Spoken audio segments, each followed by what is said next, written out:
ভিতৰতে চাগে বিৰল যে কাহিলী পথ এইদৰে দৰ্শকে আহি চিনেমা চাবলৈ আহিছে। জুবিন দাৰ মৰমৰ প্ৰজেক্ট 15 বছৰ এসপোন ৰৈ ৰৈ বিনালে।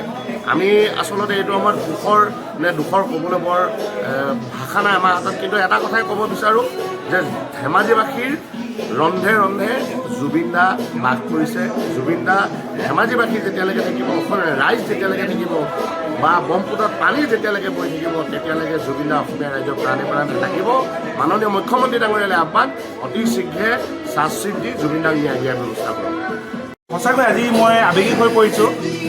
ধেমাজিবাসী ৰাইজৰ জুবিন গাৰ্গ ডাঙৰীয়াৰ প্ৰতি যি মৰম, সেই মৰমক সঁচাকৈ মই অতিভূত হৈ পৰিছোঁ। আজি দেখিছে এতিয়ালৈকে পোহৰ হোৱাই নাই, এই 4:30 বজাত আজি ধেমাজিবাসী ৰাইজ আহি ইয়াত উপস্থিত হৈছে জুবিন গাৰ্গ ডাঙৰীয়াৰ চলচ্চিত্ৰখন উপভোগ কৰিবৰ কাৰণে নহয়, তেখেতক শেষ দৰ্শনী দিবৰ কাৰণে। আজি এনেকুৱা ল'ৰা আহিছে, আজি ঢকুৱাখানাৰ পৰা ইয়াত ল'ৰা আহি দুজন যুৱক আহি উপস্থিত হৈছে যে দাদা আমি টিকেট নাপালোঁ, আমাক 2 মিনিটৰ কাৰণে হ'লেও আপুনি ঘুমাব দিয়ক, আমি জুবিন দাক মাথো এবাৰ চকুৰে চাম, তাৰপিছত ওলাই যাম, আকৌ টিকেট কাটি সোমাম। গতিকে এনেকুৱা আৱেগিক আৰু এনেকুৱা এটা ইতিহাসত যে মই যে সাক্ষী হৈ ৰ'ব পাৰিলোঁ, সঁচাকৈ মোৰ কাৰণে আজি ধন্য। গিলামৰ পৰা আহিছোঁ। আমাৰ টিকেটটো কাইলৈ আছিলে, কিন্তু ফাৰ্ষ্ট ডে ফাৰ্ষ্ট শ্ব'টো এবাৰ আছিলে জুবিন দাক, সেইকাৰণে আমি ৰাতি 2:30 বজাত আহি পালোহি।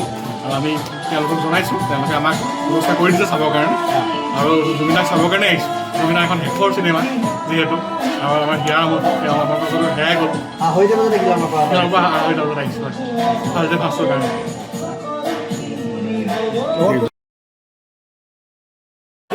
ভিতৰতে চাগে বিৰল যে কাহিলী পথ এইদৰে দৰ্শকে আহি চিনেমা চাবলৈ আহিছে। জুবিন দাৰ মৰমৰ প্ৰজেক্ট 15 বছৰ এসপোন ৰৈ ৰৈ বিনালে।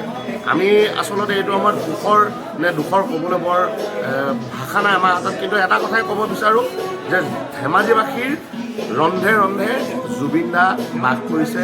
জুবিন দা ধেমাজিবাসী যেতিয়ালৈকে থাকিব, অসমৰ ৰাইজ যেতিয়ালৈকে থাকিব বা ব্ৰহ্মপুত্ৰত পানী যেতিয়ালৈকে বৈ থাকিব, তেতিয়ালৈকে জুবিন দা অসমীয়া ৰাইজৰ প্ৰাণে প্ৰাণে থাকিব। মাননীয় মুখ্যমন্ত্ৰী ডাঙৰীয়ালৈ আহ্বান, অতি শীঘ্ৰে চাৰ্জশ্বিট দি জুবিন দাক ন্যায় দিয়াৰ ব্যৱস্থা কৰক। সঁচাকৈ আজি মই আৱেগিক হৈ পৰিছোঁ। ধেমাজিবাসী ৰাইজৰ জুবিন গাৰ্গ ডাঙৰীয়াৰ প্ৰতি যি মৰম, সেই মৰমক সঁচাকৈ মই অতিভূত হৈ পৰিছোঁ। আজি দেখিছে এতিয়ালৈকে পোহৰ হোৱাই নাই, এই 4:30 বজাত আজি ধেমাজিবাসী ৰাইজ আহি ইয়াত উপস্থিত হৈছে জুবিন গাৰ্গ ডাঙৰীয়াৰ চলচ্চিত্ৰখন উপভোগ কৰিবৰ কাৰণে নহয়, তেখেতক শেষ দৰ্শনী দিবৰ কাৰণে।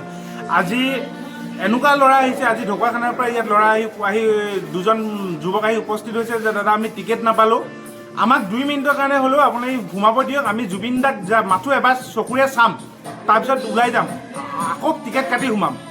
গতিকে এনেকুৱা আৱেগিক আৰু এনেকুৱা এটা ইতিহাসত যে মই যে সাক্ষী হৈ ৰ'ব পাৰিলোঁ, সঁচাকৈ মোৰ কাৰণে আজি ধন্য। গিলামৰ পৰা আহিছোঁ। আমাৰ টিকেটটো কাইলৈ আছিলে, কিন্তু ফাৰ্ষ্ট ডে ফাৰ্ষ্ট শ্ব'টো এবাৰ আছিলে জুবিন দাক, সেইকাৰণে আমি ৰাতি 2:30 বজাত আহি পালোহি। আৰু আমি তেওঁলোকক জনাইছোঁ, তেওঁলোকে আমাক ব্যৱস্থা কৰি দিছে চাবৰ কাৰণে, আৰু জুবিন দাক চাবৰ কাৰণে আহিছোঁ। জুবিন দাৰ এখন শেষৰ চিনেমা যিহেতু, আৰু আমাৰ হিয়াৰ আমোদ তেওঁ আমাৰ পাছতো হেৰাই গ'ল। 2:30 বজাত আহিছোঁ ফাৰ্ষ্ট ডে ফাৰ্ষ্ট শ্ব'ৰ কাৰণে।